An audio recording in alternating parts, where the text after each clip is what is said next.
There you go. Joining us now from Florham Park, New Jersey, SNY's Connor Hughes, our football insider.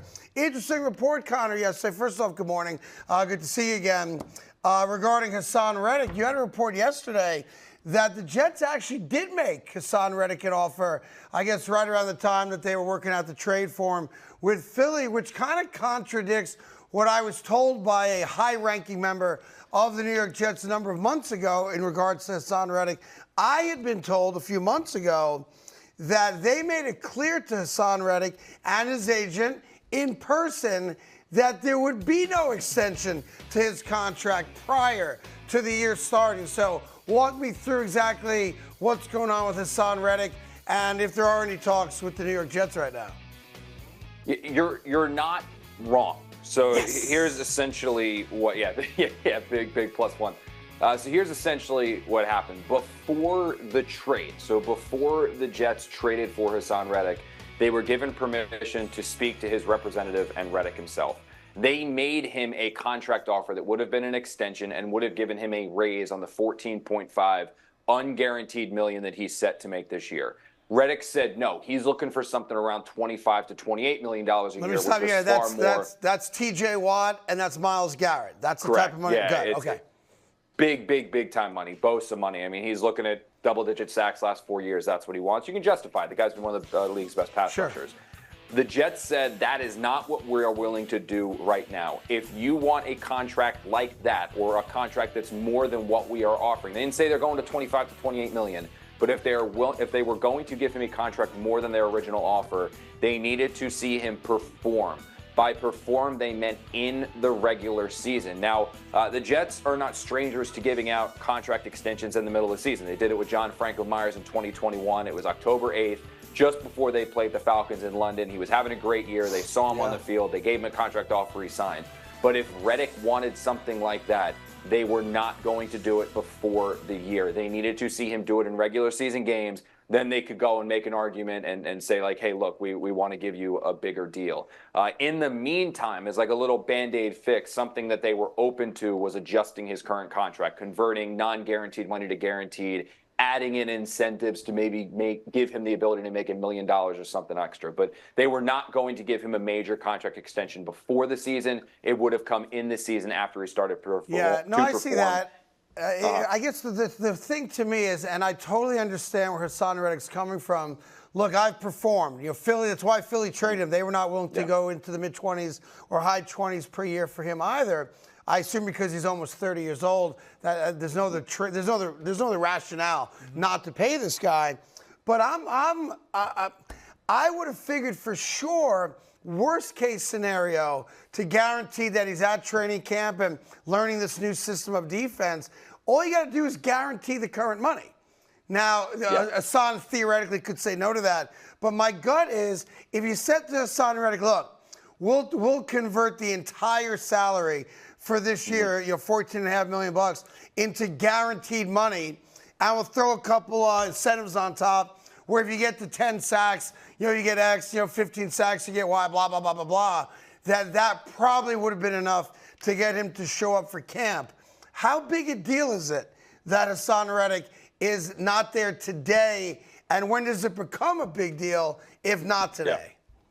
Yeah, so here's the real quick before we get to that, Craig, is that this is kind of the other aspect of the story that's another little holdup, is that I think that probably would be enough to get Haason Reddick here. The problem is that the Jets are not willing to negotiate any new contract until Reddick shows up and now performs a little bit in training camp and the offseason program, minicamp, all that stuff. Then they'll talk about adjusting his current deal. Reddick is saying, no, I'm not showing up until I get an adjusted deal or a new deal. And that's where you have this holdout and kind of these two sides digging in and playing a little bit of a game of chicken.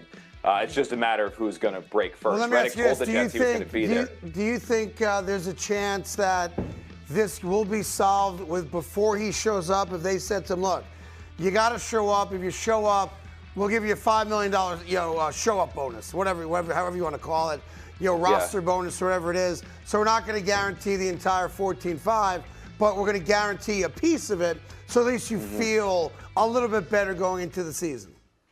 There's definitely room to negotiate, and there definitely is common ground. And from talking to multiple Jet sources, they've stressed that to me, is that this is not a fractured beyond belief relationship. We do believe that there is a path to reconciliation here. I think the problem is that there are members of the Jets who are a little pissed off about this whole thing, which is understandable because they were on the same page when Reddick showed up and took his physical. I talked to multiple members of the organization who said they spoke to Reddick directly, who told them, I will be there for OTAs, minicamp, and training camp. So in the Jets' mind, they were saying, you're here OTAs, minicamp, you're going to be here performing. That's going to be able to, we're going to then rework this contract, give you something like we're talking, again, not a new contract, but adjustments on the current one. We can figure that out while you're here, and then we'll move forward as a unity. And then in season, you perform well. We'll talk about a long-term extension. We're not closing the door on that. When he didn't show up for OTAs, they were kind of like, huh? When he didn't show up for mandatory minicamp, they were like, okay. And now he's not here for training camp, which is obviously ticking them off a little bit. I know you got to get on the road over to camp in about a minute or two, so let me wrap this up with you real quick. You can't do a Jet story without talking about Aaron Rodgers. Look, you showed up yesterday. You're kind of trolling some folks with the Nefertiti cat on his shirt. Looks like you got some new tats on his left arm. Achilles is all good. He's 100%. Green light, ready to rock and roll. Right, in regards to camp. Anything else on Aaron that we need to know? Are we ready to go? Achilles are good. The blisters that kind of, I think it was actually our video, SNY's video, went viral, him adjusting his socks. So the blisters are healed. The Achilles fine. Arm looked amazing in OTAs and minicamp. Now I'm excited to see him on the practice field. All right, good job. That's Connor Hughes, SNY's Connor Hughes. Covers not just the Jets, but the NFL for us, and he will throughout the season. He's on his way to Florham Park now. Appreciate the info. Good job on that. Before I get to something else here, look, you played. You've been involved with guys, important guys on your team that were in contract situations. I don't think it's a big deal today, but it becomes a big deal because you're getting off on the wrong foot. Now, I was told, as I just said to Connor, that they had an agreement that they would not do a new deal until he performed. You kind of heard Connor say the same thing. What's the best resolution to this from a player standpoint? Well, Connor talked about common ground, and you would like to see them both come to that sooner rather than later. However, when you're the new guy coming in, it's always in your best interest to get around the guys so that the coaching staff, the organization can kind of see the continuity, what it looks like when you're out there together with a group of guys that you've never played with before. However, when you look in from Haason Reddick's perspective, he's like, look, I've performed over the course of the duration of my career, the last 4 seasons. The numbers speak for themselves. I'm going to be that guy. He's betting on himself. And he's also been around the league enough to where you can tell me one thing and change your mind tomorrow. As a player, I feel like I can have the same right now. And that's the nature of where we are in sports, especially in the NBA and different things like that. But Haason Reddick is in a position where he feels like he's earned the right to get this new contract. I don't know, based off what Connor is saying, I don't know if it's going to happen because emotions are starting to get involved. Well, not just that. Like, look, he's earned it based on his performance. He's 5th in sacks in the last 4 years. The stat we put up there, right? So he's money good. He's one of the best, pass rushers in all football. That's why the Jets wanted him. I don't know whether Huff go to Philadelphia because he wasn't on the field as much. I mean, you see it. He's got more sacks than Bosa. He's 4th behind Watt, Garrett, and Hendrickson, and makes about almost 40% less than what those guys make. So he's got every right to ask for it. Here's the problem with it. He earned it in Philly. He didn't earn it in New York. He's got no connection to the Jets. He's got no relationship with the coaching staff or the ownership group. So what they're saying to him is, I know you don't take an owner's word for it because players have been burnt a million times over. What they basically said was, just get your ass here, man. Get here, get indoctrinated into the Jet world, work out with us, learn the defense, blah, blah, blah, blah, blah, and we'll do right by you. Now, to be fair, he wasn't born yesterday. Exactly. All right, and players have been taken advantage of for a long time. But he's also in a bad spot because he's kind of like Richard Gere, an officer and a gentleman. He's got nowhere else to go. So you say he earned it in Philly. How often do we see players who have earned their contract or earned a new deal and become a free agent and then a new team sign them, or get traded and a new team sign them because of what we've seen. Sure. It's not like, oh, in Philly he fell off and that's the only team that will pay him. No, the Jets knew what they were getting, which is why they agreed to the trade. Right. Because they felt like, oh, if we get rid of Bryce, obviously you know more insight, him being off the field, not available as much. But Haason Reddick is a guy that he's proven he can get it done. He's a veteran.